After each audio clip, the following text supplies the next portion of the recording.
He was an alderman in Chicago City Council when Harold Washington got elected.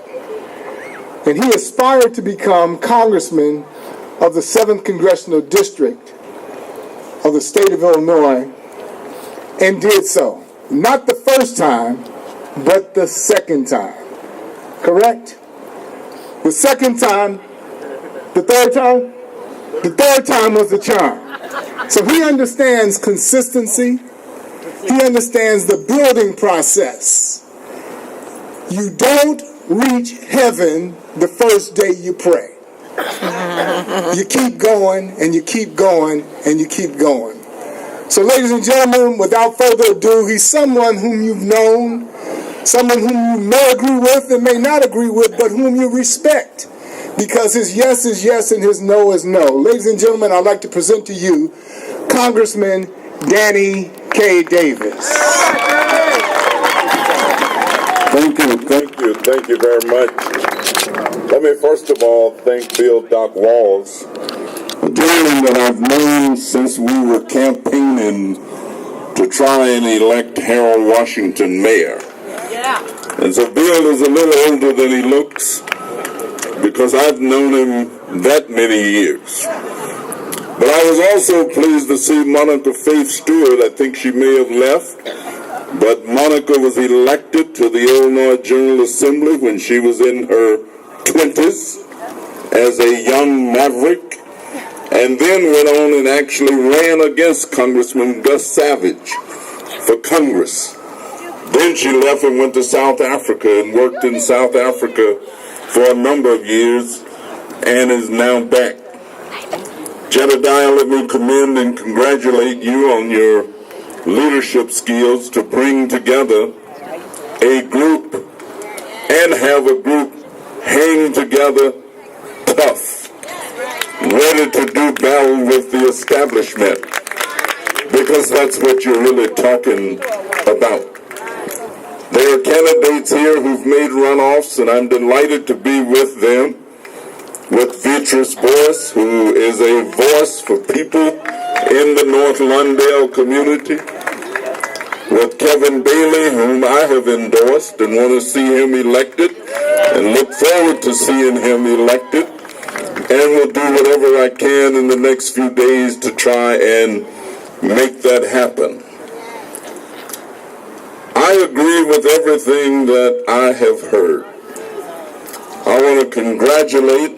People don't do things for congratulation, but I want to congratulate Mark and all of those who've been fighting to get rid of the red light cameras.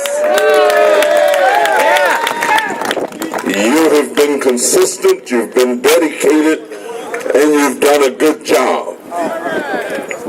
You've already torn down some walls, and there are others to come.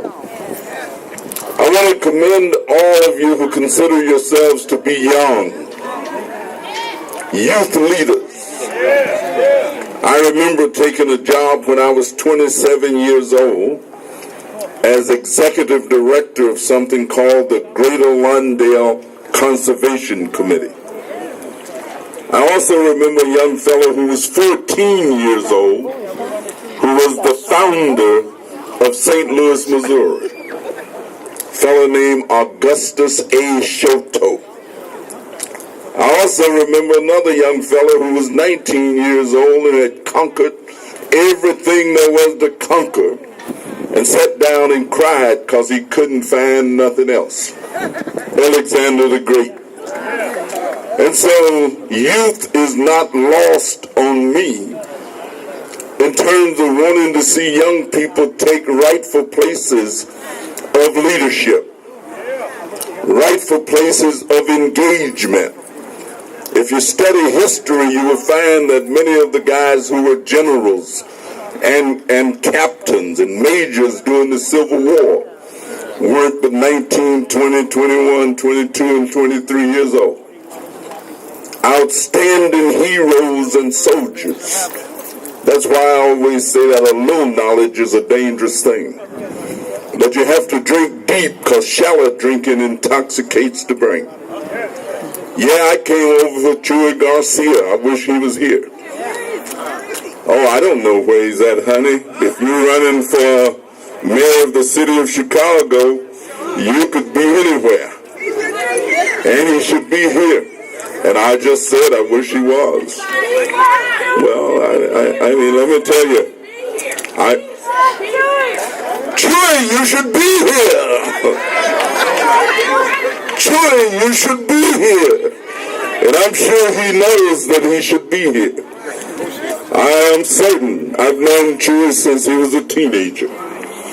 As a matter of fact, his mentor, Rudy Lozano's wife, daddy, and sister cried in my arms the morning he was killed. Well, I'm going to tell you what a black agenda. We want Chuy! First black agenda is to get rid of the appointed school board. First black agenda is to have an elected school board. Second black agenda is to put a moratorium on charter schools. You know what charter schools have done? I know hundreds of black teachers who, when their schools got turned into charters, they lost their jobs and are no longer working. Can't find a job with master's degrees, 20 years of experience, losing their homes, losing everything that they've worked for, and can't find a job. I ain't talking about what I read in the Tribune. The plan is first to get elected. Because if you don't get elected, you're talking smack. I mean, if you don't get elected, you're doing wishful thinking.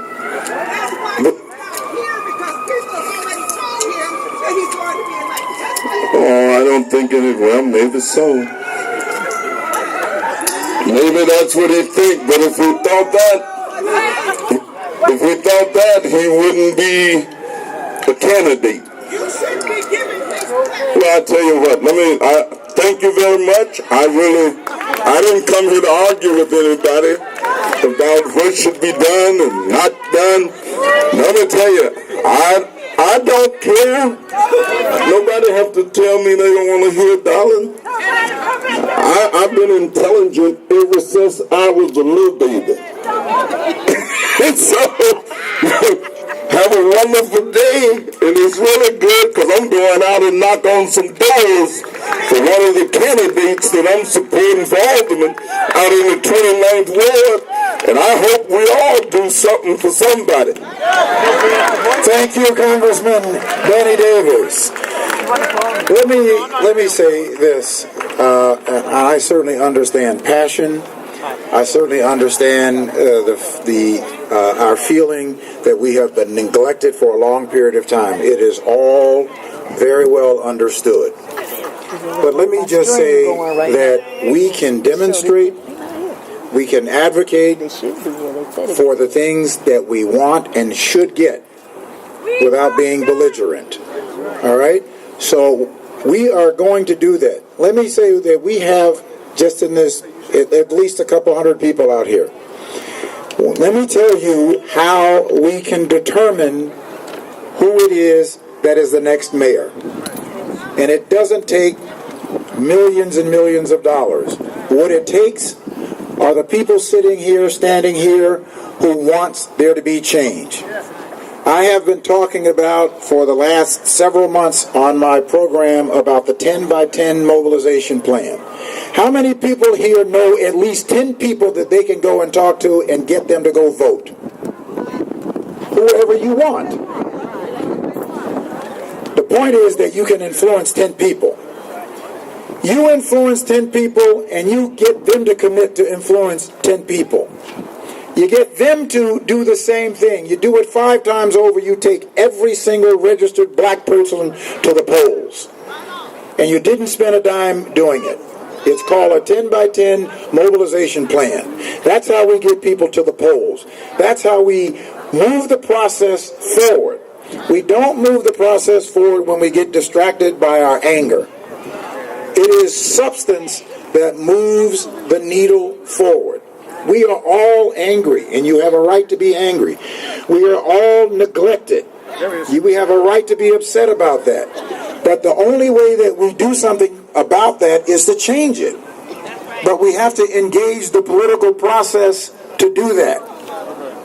We have 19 black aldermen in the city of Chicago, 20 black state representatives, 10 black state senators, 3 black United States congressmen, and 7 black Cook County commissioners.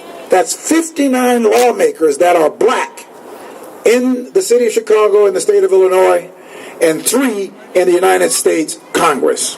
There is no way that anybody is going to convince me that the black community in the city of Chicago on the south and west side of Chicago should be in the condition that it's in with that much representative. We've got to change those conditions. All right, we're going to bring up our next person.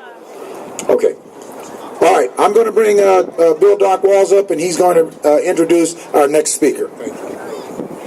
Ladies and gentlemen, it is truly an honor and a pleasure to present to you people who really care about your community. A mother, a sister, a businesswoman, a person who's made the sacrifices not to run just one time, but to run twice in the 24th Ward for alderman. This time, she is in the runoff. She is a phenomenal individual, and I hope that you will take time out to get out there and work in her campaign, because there is no better candidate for 24th Ward Alderman. Ladies and gentlemen, Deidris Boyce. Good afternoon, everybody. You know, the last statement made broke my heart. 59 black elected officials, and we still at the bottom. Repeat after me. Cut us in or cut it out. It's a disrespect that the mayor candidates couldn't come here today. A true disrespect. A true slap in the face. Now, I'm going to tell you a little bit about me and the ward that I come from. 30 plus years in business, running multi-million-dollar corporations. My first child I had at 17 years old. Let me start that in the west side of Chicago. But I had to lace them boots up, and I had to get up. 30 plus years running multi-million businesses. Building my own million-dollar real estate construction and development business. Currently the president CEO of the Boyce Group, which is certified with the city of Chicago as a WBE in 5 areas of expertise. Raised 7 children. The youngest is 20 and the oldest is 32. Been a married woman and a single mother. Raised by a single mother. And now I'm running for alderman in the 24th Ward for the second time. Ran in 2011 and placed second in a saturated race of 18.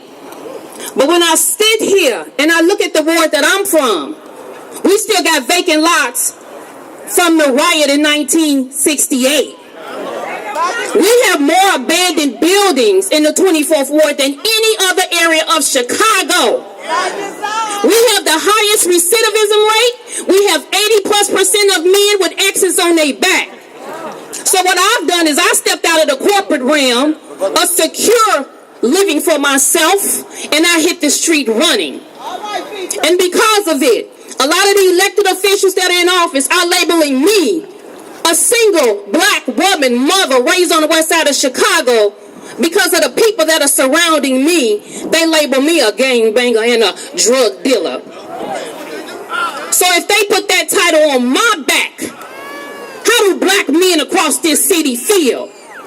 Are there ever any intentions for them to rise up and be the head that God intended them to be? Is there a plan in place for them to feed